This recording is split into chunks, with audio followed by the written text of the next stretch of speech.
अस्सलामुअलैकुम। कहते हैं कि एक शहर में खूबसूरत अमीर बेवा रहती थी। उसके बड़े रिश्ते आ रहे थे, कोई कबूल नहीं कर रही थी। दो रिश्ते ऐसे आए कि उसने उन पर गौर किया। एक उस शहर का अमीर नौजवान था, बड़ा कारोबार था, बड़ा नाम था उसका। और एक दूसरा भी उसी शहर का एक कारोबारी आदमी था, लेकिन उसकी उम्र थोड़ी ज्यादा थी। दोनों के रिश्ते आए। खातून ने दोनों को एक ही दिन बुला लिया, इकट्ठे बुलाया, पर्दे का इंतजाम किया, खुद पर्दे के पीछे बैठी। जब वो दोनों सामने बैठ गए तो वो पहले नौजवान से मुखातिब हुई। उसे कहा कि आपको मालूम है आपका भी कारोबार है, मेरा भी बड़ा कारोबार है, जरा ये तो बताइए आप हिसाब किताब में कैसे हैं। नौजवान फौरन बोला, मैं हिसाब किताब में इंतहाई सख्त हूँ। इतना सख्त हूँ कि मैंने अपने घर में भी एक रजिस्टर रखा हुआ है। घर वालों को जितने पैसे देता हूँ उसमें एक एक सिक्के का, एक एक पाई का हिसाब लेता हूँ। मैं उनसे कहता हूँ कि अगर आपने चंद सिक्कों की सब्जी खरीदी है तो यहाँ लिखो, गोश्त खरीदा है तो यहाँ लिखो, मेहमान आए हैं उन पर खर्च हुआ है तो यहाँ लिखो, ताकि मुझे महीने के आखिर पर पता हो कि मेरे सारे के सारे पैसे सिक्का सिक्का कहाँ लगा। मैं इतना सख्त हूँ हिसाब किताब में। खातून ने कहा, आपका कारोबार तो बहुत ज़बरदस्त होगा। उसने कहा, मेरे पास बहुत पैसा है, बहुत कारोबार चल रहा है मेरा। खातून अब दूसरे आदमी से मुखातिब हुई, जिनकी उम्र थोड़ी ज़्यादा थी। नौजवान के मुकाबले में वो कमज़ोर उम्मीदवार थे। खातून ने पूछा कि आप बताइए, आप हिसाब किताब में कैसे हैं, आपका कारोबार कैसे चलता है। उसने कहा, कारोबार की तो छोड़िए, लेकिन मैं हिसाब किताब में ऐसा सख्त नहीं हूँ।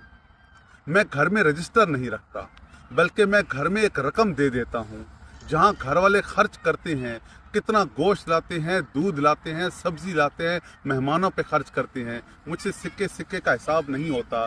कभी कभी ऐसा होता है कि महीने का खर्च जल्द ख़त्म हो जाता है, मुझे और पैसे देने पड़ते हैं। मैं उनसे सिक्के सिक्के का हिसाब नहीं ले सकता।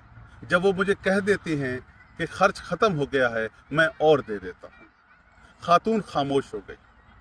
थोड़ी देर के बाद उसने नौजवान से कहा कि आप तशरीफ़ ले जा सकते हैं, मुझे आपका रिश्ता कबूल नहीं है, मुझे ये दूसरे आदमी का रिश्ता कबूल है, जो बज़ाहिर आपसे उम्र में थोड़े ज़्यादा हैं, जो आप जैसे खूबसूरत भी नहीं हैं, जिनका कारोबार भी आपसे निस्बतन कम है, लेकिन मुझे इनका रिश्ता मंजूर है। नौजवान बड़ा हैरान हुआ। जाने से पहले उसने सवाल किया कि बताइए तो सही, आपने मुझे क्यों रद्द किया है। खातून बोली, और बड़े कमाल की बात है, उसने कहा, घर, दुकान या कारोबार नहीं होता, घरों में रजिस्टर नहीं रखे जा सकते, घरों में एक एक सिक्के और एक एक पाई का हिसाब नहीं हो सकता। आपके यहाँ अगर मैं गई तो एक एक सिक्के और एक एक पाई का हिसाब देना पड़ेगा। हर वक्त घर में ये फैसला नहीं हो सकेगा कि 2 रुपए की सब्जी महंगी थी या 4 रुपए का गोश्त महंगा था, या 4 अशरफियों की फलां चीज़ आई तो वो सस्ती थी कि महंगी थी। हर वक्त हमारा फसाद होता रहेगा, हर वक्त इस पर झगड़ा होता रहेगा। जब मैं इस दूसरे आदमी के घर गई तो ये खर्च दे देगा। मैं, घर तो मेरी सल्तनत है ना, वहाँ तो मैं अपनी मर्जी से खर्च कर लूँगी, वहाँ झगड़ा नहीं होगा। मैं सब्जी लाऊंगी, गोश्त लाऊंगी, मेहमानों को दूंगी, बच्चों पे लगाऊंगी, वो मेरी मर्जी होगी। मेरी सल्तनत में तो मेरा इख्तियार रहेगा। इसलिए मुझे आपका रिश्ता कबूल नहीं है। मुझे ये कबूल है कि जहाँ मुझे अपनी मर्जी से पकाने की तो आज़ादी होगी। अगर आप अपने इर्द गिर्द देखें तो आपको ऐसे लोग ज़रूर मिलेंगे जो घर में भी हिसाब किताब में बड़ी सख्ती करते हैं। कभी कभी वो ये भी दावे करेंगे कि हम 1 रुपया इजाफी नहीं लगने देते, लेकिन ज़रा गौर से उनके घरों में देखिएगा, सुकून कितना है, झगड़े कितने होते हैं और आराम कितना मिलता है, खुशियाँ कितनी मिलती हैं। घर कारोबार नहीं होता, घर दुकान नहीं होती जहाँ सिक्के सिक्के का हिसाब हो।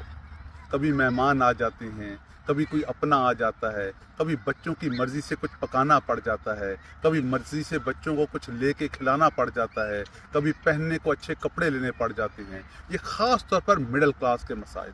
मेरे एक दोस्त बता रहे थे कि उनके एक जानने वाले हैं, वो भी घर में एक एक सिक्के का हिसाब रखते हैं। इस हद तक हिसाब रखते हैं कि वो अब घर का खर्च खातून को इजी पैसा या जायज़ कैश से भेजते हैं, ताकि रिकॉर्ड रहेगा और आखिर पे महीने में मैं पूछूंगा इतने पैसे मैंने दिए थे, वो कहाँ खर्च हुए। मैं सोच रहा हूँ उस घर में कैसे मामलात चल रहे होंगे, जहाँ शाम को बैठ के मोबाइल सामने करके जायज़ कैश और इजी पैसा का हिसाब देना पड़ेगा, जहाँ रजिस्टर पे सिक्का सिक्का लिखना पड़ेगा। मेरे थोड़े कहे को बहुत समझिएगा। فضول خرچی کی نہ ترغیب دے رہا ہوں، نہ یہ میسج ہے۔ صرف یہ میسج ہے کہ گھر کے معاملات میں نرمی کرنی پڑتی ہے۔ گھر عورت کی سلطنت ہوتا ہے، وہاں دو چار پیسے ادھر ادھر خرچ ہو جاتے ہیں، ان بچوں پر ہی خرچ ہوتے ہیں، اسی گھر پر ہی خرچ ہوتے ہیں۔ تو حساب میں سختیاں کریں گے، ایک ایک سکے کا حساب لیں گے تو ایک ایک لمحہ عذاب میں گزرے گا۔ نرمی کریں گے تو دلوں میں نرمی پیدا ہوگی، محبت پیدا ہوگی، اور گھر وہی جنت بن جائے گا جس کی آپ خواہش رکھتے ہیں۔ میرے تھوڑے کہے کو بہت سمجھیے گا۔ اللہ تعالیٰ آپ کو، ہمیں، ہمارے بچوں کو رزق حلال کمانے اور اس کے حلال کھانے کی توفیق عطا فرمائے۔ والسلام۔